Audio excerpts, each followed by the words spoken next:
Well, concerning our volunteer process and how we have such a high number of volunteers involved in our ministry, I think part of it is we have a pretty clean four-step process. It's really just 4 E's. I'm Southern Baptist, Saddleback, everything has to start with the same letter. But our process is enlist, equip, empower, and encourage. And certainly we have some success at the front end, the enlisting and the equipping. Finding good volunteers, obviously it starts with getting the right people on the bus.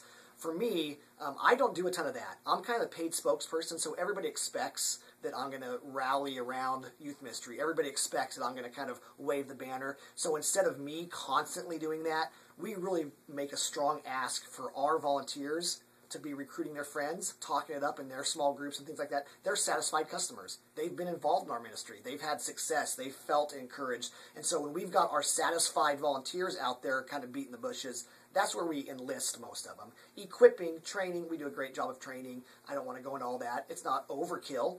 My philosophy is if I keep volunteers around for a long time, I'll have all kinds of opportunities to train them. So we don't do a ton of formal training. We do all sorts of ongoing, conversational, sharing life together. And when you do that, training opportunities bubble up. And most volunteers have their own sort of unique training needs. So we kind of try to approach that one-on-one. But where we find most of our success is, I think, in the final 2 E's, the empower and encourage. We just believe philosophically that our volunteers are the youth pastors of our kids. That I'm not the youth pastor. I'm kind of the school principal, for lack of a better analogy. I'm kind of the guy in charge that keeps control of quality.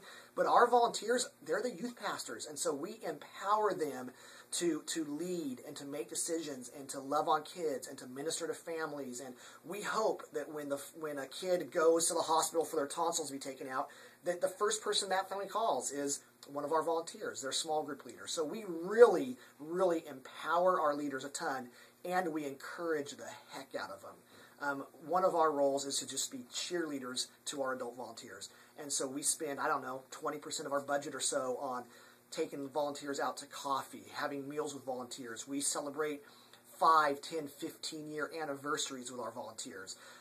We gift them at Christmas time. We just do all kinds of things to let them know that, man, we're here for you. We believe in you. We're thankful for you. We want our volunteers to be in love with our ministry. I won't go into all of this, but I have this kind of matrix thing, and I want our volunteers to be fruitful and fulfilled, to feel good about what they do and have success in what they do. And when we can have fruitful and fulfilled volunteers, we keep them around a long time. So that's just a few things. I know I kind of danced around a bunch of different stuff, but that hopefully gives you something to think about.